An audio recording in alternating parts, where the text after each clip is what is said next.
Hello viewers, আজকে আমি যে ড্রামা এক্সপ্লেন করব তার নাম হলো মেরোনোভিচ। এটা একটা জাপানিজ ড্রামা যেটা দেখে তোমরা খুব মজা পাবে। তো আর কথা না বাড়িয়ে শুরু করছি এক্সপ্লেন। ড্রামা শুরুতে আমাদের 16 বছরের একটা আগলি দেখতে মেয়েকে দেখানো হয়। মেয়েটার নাম হলো মাইরু। মাইরু এতটা আগলি দেখতে যে স্কুলে কেউ তার বন্ধু হতে চায় না। স্কুলে সবাই মাইরুকে পয়জন মাশরুম বলে রাখে। মায়ের যদি ভুল করে কাউকে টাচ করে তো তারা এমন রিয়াক্ট করে যেন তাদের উপর নর্দমার জল ঢেলে দেওয়া হয়েছে। ম্যারু স্কুলের সবচেয়ে হ্যান্ডসাম দেখতে ছেলে হলো তাইরু। তাইরু স্কুলের বাকি ছেলে মেয়েদের সাথে মেশে না। স্কুল ছুটি হওয়ার পর সিধা ঘরের দিকে রওনা দেয়। তাইরুর এই অ্যাটিটিউডের জন্য স্কুলের মেয়েরা ওর উপর আরও অ্যাট্রাক্ট হয়। ম্যারো নিজেকে আয়নায় দেখে বলে, ছি কতটা আগলি দেখতে আমি। যদি আমি সুন্দর হতাম তো দুনিয়াটা পুরো আমার হাতের মুঠোয় হতো। যাই হোক, মায়েরও ঘরে থাকলে খুব এনজয় করে। আসলে মায়েরও কে পপ আইডল হতে চায়, যার জন্য সে রোজ ঘরে কে পপের গান চালিয়ে নাচা কথা করে। এরকমই একদিন মাইরুর আন্টি দেখে নেয়। যদিও আন্টি আগে আঙ্কেল ছিল, পরে জেন্ডার চেঞ্জ করে আন্টি হয়ে যায়। আন্টি বলে, আরে মাইরু কি এসব টিভিতে দেখছো, যাও রিয়েল লাইফে প্রেম করো। মাইরুর হাসি তো আর ধরে না। মাইরু বলে, প্রেম প্রেম ভালোবাসা, আমার আগলি ফেসের জন্য কেউ আমার সামনে আসতে চায় না, আবার আমার সাথে প্রেম করবে। পরের দিন মাইরুর ডেস্কে একজন লাভ লেটার রেখে দেয়। এটা দেখে তো মাইরু সিট থেকে প্রায় লাফিয়ে পড়ে। লেটারে লেখা ছিল, স্কুলের পিছনে দেখা হচ্ছে, এটি তোমার টুরুলা। মাইরু এখানে এলে দেখে তার সত্যিকারের ভালোবাসার মানুষটা দাঁড়িয়ে আছে। ছেলেটা বলে, আমার নাম আকাডা, আমি তোমার সাথে প্রেম ভালোবাসা করতে চাই, কিন্তু আমি তো আগলি দেখতে। ও বুঝেছি, ভবিষ্যতে তোমার যদি কোনো অর্গান ফেল হয়ে যায় তো আমি তোমার অর্গান ডোনার হই, তারই ব্যবস্থা করতে চাইছো তাই না? তুমি তাই জন্যই আমার সাথে প্রেম করতে চাইছো। আগেটা বলে, আরে না না বাবু, আমি তোমার মুখ দেখে নয়, তোমার ভিতরের মানুষকে ভালোবাসি। এরপর আগেটা মাইরুর নাম্বার চাইলে মাইরু তো অনেক খুশি হয়। সেভাবে ছেলেটা মনে সত্যি প্রেমে পড়ে গেছে। মাইরু এক পা করে নাম্বার দিতে এগোয় আর ধপাস করে গাড্ডায় পড়ে যায়। এবার আকিরা তার বন্ধুদের নিয়ে হাসাহাসি করতে থাকে। আকিরা বলে, দেখ আমি এই হাতিটাকে গাড্ডায় ফেলে দিয়েছি, আমি কিন্তু বাজি জিতে গেছি, আমাকে এবার খাওয়াতে হবে। আকিরা আসলে তার বন্ধুদের সাথে মাইরুকে গাড্ডায় ফেলার বাজি লাগিয়েছিল। তো সবাই মিলে মাইরুর মজা নিতে থাকে। মাইরু এখানে খুব কাঁদে, খুব কষ্ট পায়। মাইরু বলে, আমি এত আগলি কেন, আমার আগলিনেসের কারণে আমার সাথে বন্ধুত্ব করতে চায় না। তখনই সেখানে তাইরু আসে। তাইরু বলে, এরকম কাঁদলে কিছু হবে না, তোমাকে সুন্দর হতে হবে, অনেক সুন্দর। মাইরু ভাবে এই প্রথম ছেলে যে তার সাথে ভালোভাবে কথা বলেছে।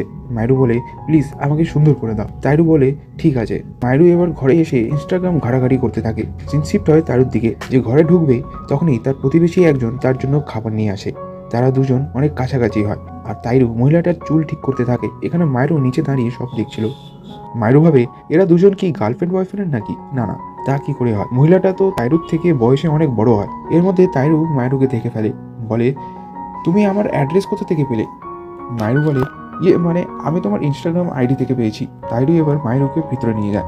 মাইরু একটা ফটো দেখিয়ে বলে, আমাকে এর মতন সুন্দর করে দাও। তাইরু মাইরুকে তার সেলুনে নিয়ে যায়। আসলে তাইরু হলো মেকআপ আর্টিস্ট। তো তাইরু মাইরুকে এমন মেকআপ করে যে পরের দিন স্কুলের সব ছেলেরা মাইরুর সৌন্দর্যে ফিদা হয়ে যায়, এমনকি স্কুলের মেয়েরা পর্যন্ত অবাক হয়ে যায়। মাইরু আকিডার সঙ্গে একটা ঘরে দেখা করতে আসে। মাইরু আকিডাকে বারবার থ্যাংক ইউ বলে। সে বলে, কাল যে তুমি আমায় গাড্ডায় ফেলেছিলে তার জন্য অনেক থ্যাংক ইউ, তুমি যদি না ফেলতে তাহলে আমি কখনো চেঞ্জ হতাম না। মাইরু বলে, এখানে বসে পড়ো, আমি আজকে তোমার ব্যাক মেসেজ দেবো। তখনই মাইরু ভুল করে আকিডার প্যান্টে জল ফেলে দেয়। আসলে ভুল করে না, ইচ্ছে করে। মাইরু বলে, সরি তুমি জলদি চেঞ্জ করে নাও, আমি গার্ড দিচ্ছি। এটা চেঞ্জ করার সময় তার আন্ডারওয়্যারটা ঝুলিয়ে দেয়। মাইরু এবার একটা ইভিল স্মাইল দেয়। মাইরু এবার আকিডার আন্ডারওয়্যারে লিখে দেয়, আই অ্যাম আকিডা, আর এটা দেওয়ালে টাঙিয়ে দেয়। ক্লাসের সবাই আকিডার মজা নিতে থাকে। মাইরুর তো খুব মজা, তার বদলা পুরো হলো। তখন এসে তাইনুকে দেখে। তাইনু বলে, তোমাকে আমি এই জন্য সুন্দর বানিয়েছি যাতে তুমি এরকম উল্টো পাল্টা কাজ করো। তাইরু খুব রেগে যায়। মাইরু এবার ঘরে চলে আসে। মাইরুর ছোটবেলার বন্ধুও ছিল। বন্ধুরা বলে, তুমি হঠাৎ করে এত সুন্দর দেখতে লাগছো কেন? যাই হোক, আমার একটা বন্ধু তোমার সাথে প্রেম করতে চাইছে আর সে আমাকে ওর নাম্বারটা দিয়েছে তোমাকে দেওয়ার জন্য। মাইরু এটা শুনে খুব খুশি হয়। সে ভাবে জীবনে প্রথমবার কোনো ছেলে আমাকে তার নাম্বার পাঠিয়েছে। এবার মাইরু আর ছেলেটার মধ্যে দিন রাত চ্যাট হতে থাকে। মায়ের খুশি আর আটকায় কি, মাইরু তো স্কুলে কোনো বন্ধু নেই যে তার সাথে এসব শেয়ার করবে। তাই মাইরু তাইনুকে ধরে। তাইনু তো শুনবে না, তাই মাইরু তার টিফিন দিয়ে দেয় তাইরুকে। তাইরু খেতে বড্ড ভালোবাসে, তাই তার খাওয়ার প্রতি একটা দুর্বলতা আছে।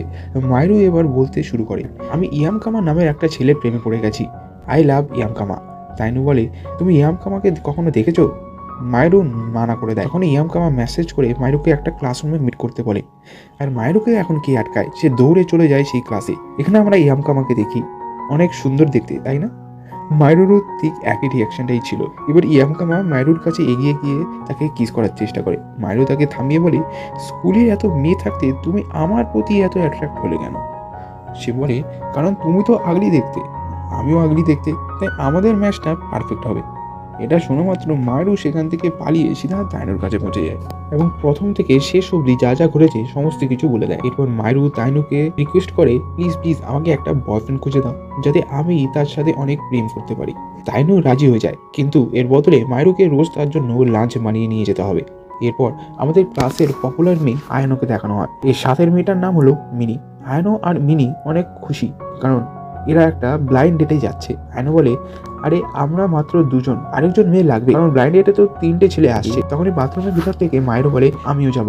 সিন চেঞ্জ হয় আর আমাদের সেই ব্লাইন্ড ডেটের জায়গা দেখানো হয়। 3টে হ্যান্ডসাম দেখতে ছেলে এসেছে, তো এখানে যার যাকে পছন্দ সে তাকে চুজ করে তার সাথে ডেটে যেতে পারবে। এখানে সবচেয়ে হ্যান্ডসাম ছেলেটা মায়ের প্রতি ইন্টারেস্ট হয়, কিন্তু এটা দেখে আয়ানোর হিংসা হতে শুরু করে। মায়রু এবার বাথরুমে গেলে সেখানে আয়ানো মায়রুকে বেসিনে এমন পটকায় যে তার সব মেকআপ ধুয়ে যেতে শুরু করে। আয়নো বলে, যা, সব মেকআপ ধুয়ে গেল যে, এবার তুই ডেটে কিভাবে যাবি? মায়রু তখন টাইনুকে কল করে। টাইনু এবার মায়রুর এমন মেকআপ করে যে সবাই এখন মায়রুকে দেখতে লাগে। এবার ব্লাইন্ড ডেট শেষ হলে হ্যান্ডসাম ছেলেরা, যার নাম ছিল নারু, সে মায়রুর হাত ধরে সেখান থেকে চড়তে শুরু করে। নারু এখানে তার ছোট ভাইয়ের সাথে মায়রুর পরিচয় করিয়ে দেয়। নারু এবার বলে, পরের বার আমি তোমাকে আমার ফ্যামিলির সাথে দেখা করাবো, তারপর আমরা বিয়ে করে নেবো। তোমার আগে কোনো এক্স বয়ফ্রেন্ড ছিল না? তো মায়রু বলে, না, আমার কোনো বয়ফ্রেন্ড ছিল না। এতক্ষণে সেই 1 মিনিটের বয়ফ্রেন্ড চলে আসে। সে বলে, মায়রু তুমি এখানে অন্য ছেলের সাথে কি করছো? আর তাকে একটা গাড়ি দিয়ে সেখান থেকে পালিয়ে যায়। মায়রু এবার মায়রুকে বলে, তুমি আমার সাথে মিথ্যে কথা বললে, আর সেখান থেকে চলে যায়।